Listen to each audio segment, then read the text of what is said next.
नमस्कार नोंथांमोनखौ गोसो गोरबोजों बरायनानै लाग्रोनानै थाबावबाय मोनसे दुखुनांथाव खौरां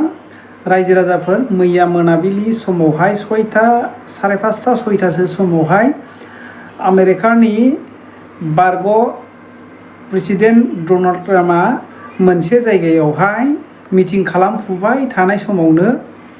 गोजाननिफ्राय बिथांखौ गावहरनायावहाय दा मा जादों बिथांनि आगदा खोमायावहाय नांनानै होदों एसे 19 बिजावनो खर'आव नाङाखिसै मोखाङाव नाङाखिसै नङाब्ला एसेयावनो थैसिगौमोन दा बिथांनि माबाखौहाय खोमा आगदाथिंजाय नांनानै बिथांखौ हस्पिटालावहाय भर्ति खालामनाय जाबाय बे मोनसे जोबोद दुखुनांथाव खौरां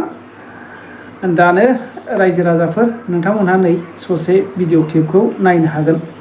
Really see something that said, take a look what happened.